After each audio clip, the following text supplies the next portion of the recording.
ગઈકાલે Limbayat police station વિસ્તારમાં આવેલ સંજયનગર સર્કલ ખાતે નજીકમાં અહીંયા મરણનો બનાવ બનેલો હતો. મૃતક છે સુદામ હીરામણભાઈ પાટીલ કરીને, જેઓને સમોસાની દુકાન હતી. તેમનું ગઈકાલે અહીંયા મર્ડર કરવામાં આવેલું હતું, જે અનુસંધાને આરોપીઓને પકડીને તેમણે કઈ રીતે તેમની રેકી કરી હતી, કઈ રીતે ગુનો આચરેલો હતો, જે અનુસંધાને ગુનાનું રિકન્સ્ટ્રક્શન પંચનામું કરવામાં આવેલું છે. તેમજ મહેરબાન પોલીસ કમિશનર શ્રી તેમજ મહેરબાન ડેપ્યુટી સીએમ શ્રી હર્ષ સંઘવી સાહેબ નાઓની સૂચના મુજબ સુરત શહેર તેમજ ગુજરાતમાં કોઈ પણ જગ્યાએ કોઈ પણ આરોપીઓ હોય, જો કાયદામાં રહેશે તો ફાયદામાં રહેશે, કોઈ પણ ચમરબંધી છે, કોઈને પણ છોડવામાં આવશે નહીં.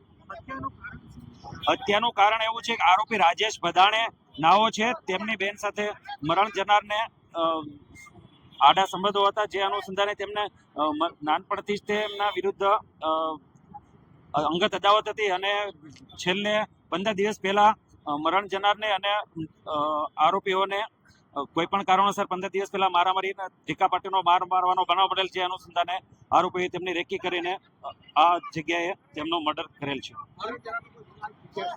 મરણ જનારનો તો ગુનાહિત ઇતિહાસ નથી, પરંતુ આરોપી છે એમાં રાજેશ ભદાણે કરે છે, એમનો 307નો ગુનો 2018માં આચરેલ છે.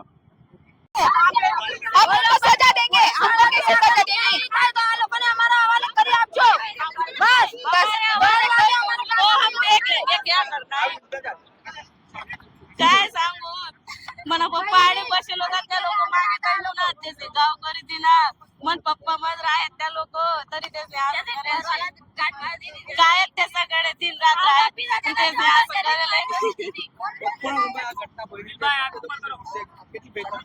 શું કહેવાનું અમારે બસ એક જ કહેવાનું, અમારે ફાંસી દેવાનું, બીજું કઈ નથી. हमारा कुछ नहीं, हमारा 2 परिवार का एक ही सहारा था.